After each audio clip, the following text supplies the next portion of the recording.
డబ్బు, అనారోగ్యం, ఉద్యోగం, వ్యాపారం, అప్పులతో బాధపడుతున్నారా? మీకోసమే లాంచ్ యువర్ ఫ్యూచర్ ప్రోగ్రామ్. నమస్తే రమ్మగారు. నమస్తే జయ. ఏదైనా మంచి కథ చెప్తారండి? పెద్ద కథ చెప్తా. తప్పకుండా. పూర్వం వర్తమానపురానికి ఒక రాజుగారు ఉండేవారు. ఆయనకి చక్కటి సౌందర్యవతి, సుగుణాల రాశి అని చెప్పదగిన వసుధ అని భార్య ఉండేది. చాలా హాయిగా ఉండేవాళ్ళు. చాలా రోజులు పిల్లలు పుట్టలేదు. రాజ్యానికి ఉత్తరాధికారి కావాలి. ఆ కాలంలో ఇంత ఏకపత్ని వ్రతాలు ఉన్న కాలం ఏం కాదు. రాజుగారు కొంచెం ప్రీతిగా ఉండేవారు భార్య అంటే. అందరూ ఇంకో పెళ్లి చేసుకోండి అనగా సరే రాణిగారు కూడా మరి సంతానం కలగట్లేదు, ఏం చేస్తాము, ఇంకో పెళ్లి చేసుకోండి అంటూ ఉండేది. సరే ఈయన చూసి ఒక చిన్న సామంతరాజు గారి అంటే చితికిపోయిన సామంతరాజు గారి కూతురు ఒక అమ్మాయిని, కాంతిమతిని పెళ్లి చేసుకున్నారు. కాంతిమతి చాలా బుద్ధిమంతురాలు. మీది మిక్కిలి రాజుగారు ఇట్లా తనని పెళ్లి చేసుకోవడం వల్ల తన తండ్రి కుటుంబానికి చాలా మేలు జరిగిందని, మళ్ళీ చితికిపోయిన వాళ్ళ ఇల్లు ఉద్ధరింపబడిందని రాజుగారి మీద భయభక్తులతోటి ఈ సవితి పెద్దరాణి పట్ల చాలా ప్రీతిపాత్రంగా భయము భక్తితోటి మెలిగేది. ఎంతో బాగుండేది. ఆమంత బుద్ధిమంతురాలు అవటంతో రాజుగారు ఆవిడని బాగా ప్రీతిగా చూసేవాడు. మొదట్లో బాగానే ఉంది, రేపొద్దున పిల్లలు పుడతారులే అనుకునేది. ఈ వసుధ పెద్దరాణికి ఒకళ్ళిద్దరు చెలికత్తెలు ఉండేవాళ్ళు.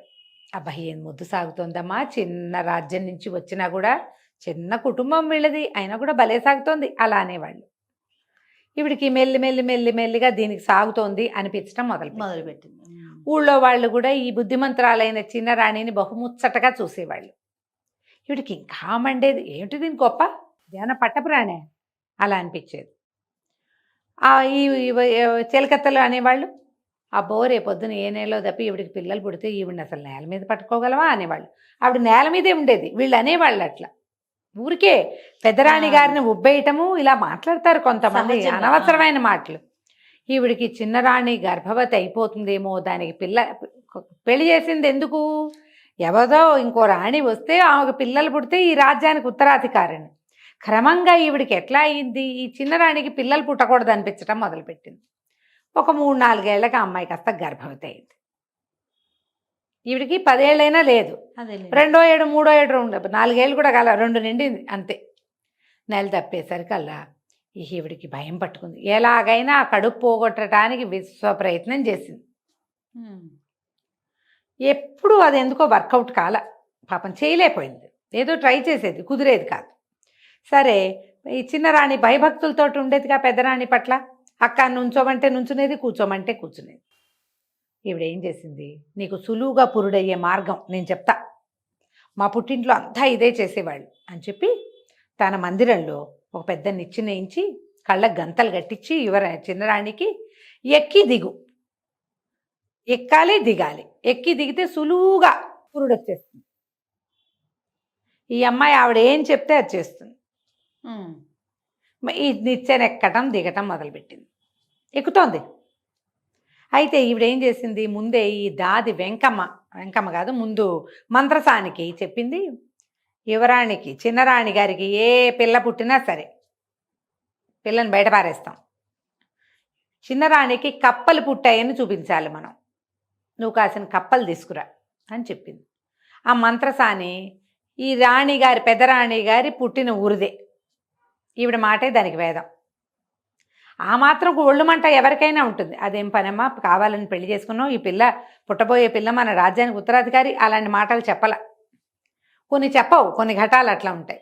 కాసిన కప్పలు పుచ్చుకొచ్చింది, అదొక డబ్బాలో వేసి పట్టుకొచ్చింది, మూటల్లే కట్టింది, పట్టుకొచ్చాక ఏమైంది, సరే ఈ ఎక్కి దిగుతుంటే నొప్పులు వస్తున్నాయి ఈ చిన్న రాణికి. ఎక్కగా దిగగా 3 ట్రిప్పులు ఎక్కి దిగాక 4వసారి ఎక్కబోతుంటే పెద్ద నొప్పి వచ్చి బిడ్డ జారి కిందకి వచ్చేసింది. 2 పిల్లలు పుట్టారు. ఏదో బరువు దిగిపోయినట్టు తెలిసింది కానీ ఆ అమ్మాయికి పురుడు వచ్చినట్టు అర్థం కాలేదు.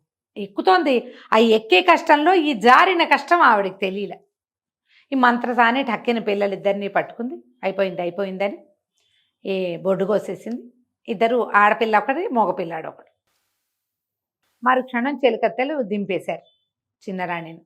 దింపేయంగానే ఈవిడేం చేసింది, ఆ మంచం మీద పడుకోబెట్టి ఆ మంచం మీద ఇన్ని కప్పల్ని ఆ సంచిలో మూట కట్టుకొచ్చింది కదా, డబ్బాలో పోసి మూట కట్టి పోసేసింది.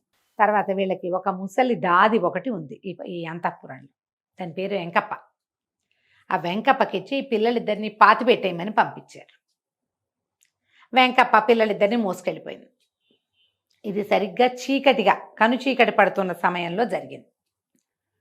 ఈ ఎగశ్వాస వచ్చేసింది ఈ పిల్లకి, ఈ చిన్న రాణికి. బరువు దిగిపోయేసరికల్లా ఒకరు అపిరితిప్పిరి అయిపోతారు కదా. పురుడు వచ్చిందో తెలియలే, మొదటి తొలుసులే కదా, అమ్మాయికి అర్థం కూడా కాల. ఆ అమ్మాయి కొంచెం తిప్పుకునేసరికల్లా కప్పలు పుట్టాయని కేకలు పెట్టారు. రాజుగారు నిర్ఘాంతపోయాడు. అందరూ బయటకు వచ్చేసారు. టారుమని పోయాడు. తీరా వచ్చి చూసేసరికల్లా ఏముంది, రాణి గారు పక్క పడుకునుంది, పక్కన కప్పలున్నాయి. ఈ కప్పలు పుట్టాయి అన్నారు. రాజుగారికి ఏం చేయాలో తెలియలేదు. ఈ లోపల ఏమైంది, ఆ వెంకప్ప ఆ ఇద్దరు పిల్లల్ని చెరువు గట్టుకు తీసుకుపోయింది. గొయ్యి అయితే తవ్వింది, కానీ దానికి జీవించి ఉన్న పిల్లల్ని పాతటానికి ప్రాణం ఒప్పల. చెరుకో గోతులోనూ పడుకోబెట్టింది. కప్పకుండా వెళ్ళిపోయింది. సరిగ్గా ఎవ్వరూ లేరు చీకట్లో అనుకుంది. కానీ ఒక ఆవిడ, ఈ కుండలు చేసే ఆవిడ, అవతల వైపు చెరువుకి అవతల పక్కన మట్టి తవ్వుకోవటానికి వచ్చింది. ఎవరు సాయం దొరక చీకటి మాటున మూటెత్తుకుని వస్తుంది. వెంకప్ప రావటం, ఇట్లా రెండు సందిటి పట్టు, ఒక పిల్లల్ని ఇట్లా పట్టుకుంటారు, ఇద్దరు పిల్లల్ని ఇట్లా పట్టుకోవాలిగా, ఇట్లా పట్టుకొచ్చి దాన్ని దింపటం, తవ్వటం, వెళ్ళిపోవటం చూసేసింది. వెంకప్ప ఇది అంతఃపురంలో ఉండేది ముసిల్ది, ఏదైనా పాతాలంటే దీనికి అంతఃపురం నుంచి ఎవరినైనా సాయం పంపరు ఏమిటా అని ఆవిడ ఆ మట్టి అక్కడ దిగబారబోసి ఇటు వచ్చింది. వచ్చి చూస్తే ఏముంది, చందమామలల్లే కనపడుతున్నారు పిల్లలు. ఈవిడికి తట్టింది. చిన్నరాణికి పిల్లలు కలిగే సమయం ఇది. పసిగుడ్లు పిల్లలు చూస్తే అప్పుడే పుట్టిన బిడ్డల్లాగా ఉన్నారు. ఇంకా ఏమి గట్టి కదలికలు కూడా లేవు, కళ్ళు ఆర్పి తెరిచి చేస్తున్నారు. అప్పుడే పుట్టిన పిల్లలకి ఏమి వస్తుంది, ఇంకా పెద్ద ఏడ్చేసా ఇది కూడా లేదు. ఇప్పటికి ఏమర్థమైంది, అమ్మా ఇది దాసిది అంతఃపురంలో ఉంటుంది, ఏమైనా చిన్నరాణి పిల్లల్ని దాటేసిందా, చచ్చిపోయారనుకుని వదిలిపెట్టారేమో. కళ్ళు తెరుస్తున్నారు పిల్లలు. పోనీ పాతిందనుకో, అదొక్కతే ఎందుకు వస్తుంది, పిల్లలు చచ్చిపోతే ఒకవేళ మరణించే ఉంటే అందరూ రావాలి కదా, నలుగురు రావాలి, సైనికులు రావాలి, రాజలాంఛనాలతో పెట్టద్దు రాజుగారి పిల్లల్ని. ఏమిట్రా అని ఏం చేసింది, చటుకుని పిల్లలిద్దరిని ఎత్తుకుని ఇంటికి తెచ్చేసుకుంది. ఊళ్ళోకి వచ్చేసరికల్లా చెప్పుకుంటున్నారు, చిన్నరాణికి కప్పలు పుట్టాయని. అర్థమైంది, ఆహా ఏదో జరిగిందిరా, అందుకనే ఇట్లా చేశారు. ఈవిడ పరమ నిశ్శబ్దంగా పిల్లల్ని ఇంట్లోకి తెచ్చేసుకుంది. ఆ చుట్టుపక్కలంతా దాన్ని ఆవిడకి కావాల్సిన వాళ్ళే ఉన్నారు, ఎవ్వరికీ చెప్పాల. ఈరోజే అంటే ఏదైనా ఆలోచిస్తారు. 5-6 రోజుల తర్వాత పిల్లలు దొరికినట్టు వార్త బయటకు వదిలిపెట్టింది.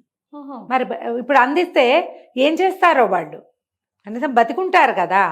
ఈ లోపల రాజుగారు ఏం చేశారు, ఈ లేక రెండో పెళ్లి చేసుకుంటే ఈ పిల్లకి కప్పలు పుట్టాయని ఆవిడని చూస్తే ఒక రకమైన ఇష్టం ఆయనకి. ఈ అడవిలో ఒక ఇల్లు కట్టించి చిన్న రాణిని అక్కడికి షిఫ్ట్ చేశారు. ఇంకా ఆవిడ దగ్గరికి ఆయన వెళ్ళల. పెద్దరాణి గారు భర్త సంతోషంగానే ఉన్నారు. సంతానం ఏది, ఏ సంతానం కోసం భర్తకి రెండో పెళ్లి చేశామో ఆ సంతానాన్ని ఇల్లు దాటిచ్చి ఆ భార్యని అవతలకు పంపించి ఏం సాధించిందో పెద్దరాణి ఆవిడకి ఒళ్ళు తెలియలా. చుట్టుపక్కల ఉన్న వాళ్ళైనా ఇది పొరపాటు తప్పు అని చెప్పలేదు, చెప్పరు కదా జయ ఎవరు. అసలు నువ్వు చేసేది పొరపాటు అని అసలు ఎప్పుడైనా వింటామా మనం? చాలా తక్కువ వింటామండి. అలా చెప్పినా తీసుకోరు రమ్మగారు, అలా చెప్పిన వాళ్ళని దూరం పెడతారు, తీసుకోరు. ఆ వెంకప్పో ఎవరో ఒకళ్ళు ఇలా రాణిని బయట పెడితే పీకొత్తరిచ్చేస్తారని భయపడి భయం. ఇక మళ్ళీ రాజుగారు కాతే రాజుగారికి మెల్లిగా ఏదో అనారోగ్యం వచ్చేసి ఆయనకి ఎంతసేపు ఆ పక్క యువరాణి చిన్నరాణి ఆమె పక్కన పడుకున్న కప్పలే కనపడేవి. శారీరకంగా దుర్బలంగా అయిపోయాడు. మనసులో కూడా ఏంటో నిద్ర పట్టదు, యాంగ్జైటీ, ఏదో తప్పు చేసిన భావన. ఇక కుమ్మరి ఆవిడ దగ్గర పెరుగుతున్న పిల్లలు లక్షణంగా పెరిగారు. అందరూ అనేవాళ్ళు, భలే పిల్లలు దొరికారు, ఎంత చురుకో ఎంత తెలివో అని. 7-6 సంవత్సరాలు వచ్చేసినాయి పిల్లలకి. ఈ 5-6 ఏళ్ళు వచ్చేసరికి పుష్కలంగా మాటలు, తెలివైన మాటలు పిల్లలు, ఎంత చురుకు పిల్లలు. అందరూ అనేవాళ్ళు, భలే పిల్లలు దొరికారు, భలే పిల్లలు దొరికారు. అయితే ఏమైంది, రాజుగారికి అనారోగ్యం తగ్గల. ఈ లోపల పై ఊళ్ళ నుంచి ఎవరో జ్యోతిష్యులు వచ్చారు. వాళ్ళన్నీ లెక్కలు కట్టి, మరి ఇక మీకు కప్పలు కనిపిస్తున్నాయి అంటే బంగారు కప్పల్ని దానం చేయండి ఒకటి, తర్వాత ఊరందరికీ సంతర్పణ చేయండి అని చెప్పారు. చెప్పేసరికల్లా సరే ఈయన బోళ్ళని పూజలు అవి చేయించి మరి కప్పలు చేయించారు బంగారంతో. బ్రాహ్మలకి దానం ఇప్పించారు. ఆ రోజున ఊళ్ళో సంతర్పణ అయితే ఊరంతా సందడిగా ఉంది.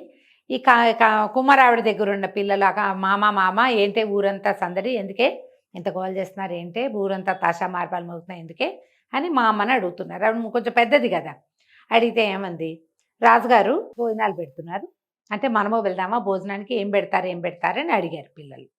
ఆవిడ ఏం చెప్పింది, రాజుగారు ఆ స్వీట్లు పెడతారు, ఈ స్వీట్లు పెడతారు అన్నీ పెట్టి రాజుగారికి కప్పలు పుట్టేరా, కప్పలు పుడతాయా ఎవరికైనా మనుషులకి, కప్పలకే కప్పలు పుడతాయి కానీ అన్నారు పిల్లలు. అప్పుడు ఇవిడ ఏం చేసింది, ఒరే ఒక ఆట ఆడదాం అని చెప్పి సంతర్పణ భోజనాల్లో ఏం చెయ్యాలో పిల్లలకి వైనంగా నేర్పించింది, ప్రాక్టీస్ చేయించింది. ఆ సంతర్పణ సమయానికి ఈవిడ చుట్టాల్లో ఎవరికో అనారోగ్యం వచ్చి ఈవిడ అక్కడికి వెళ్ళాల్సి వచ్చింది. పిల్లలిద్దరికీ ఒరే నాయన నేను అక్కడికి వెళ్తున్నాను, సంతర్పణ భోజనానికి మాత్రం వెళ్ళండి, నేను చెప్పినట్టు చెయ్యండి అనేసరికి సరేనన్నారు. పిల్లలు కూడా సంతర్పణకి వెళ్ళారు. భోజనాలు అందరికీ పెడుతున్నారు లైన్గా. ఈ పిల్లలిద్దరి దగ్గర, ఆడపిల్ల దగ్గర ఒక ఆడబొమ్మ, మగపిల్లడి దగ్గర ఒక మగ బొమ్మ ఉన్నాయి. వీళ్ళిద్దరూ చెరుకో విస్తర్లో కూర్చొని బొమ్మలు రెండింటినీ చెరుకో విస్తర్ దగ్గర కూర్చోబెట్టారు. మా బొమ్మకు విస్తరేయండి అంటే చిన్నపిల్లలుగా నవ్వుతూ వేశారు. పిల్లలిద్దరూ అటు ఇటు కూర్చుని మధ్యలో 2 బొమ్మలకి 2 విస్తళ్ళు వేయించారు. విస్తర్ అంటే ఇంత ప్లేస్ అవుతుందా, పిల్లల్ని జరగమంటే అదేంటి మా బొమ్మలు తినద్దా అంటారు. వీళ్ళతో ఎవరు వచ్చారంటే పెద్దవాళ్ళు ఎవరూ లేరు. అక్కడి నుంచి వడ్డన మొదలుపెట్టారు. బొమ్మల దగ్గర ఖాళీ విస్తళ్ళు ఉంటే పిల్లలు ఒప్పుకోలే, మా బొమ్మలకు కూడా విస్తట్లో వడ్డించాల్సిందే.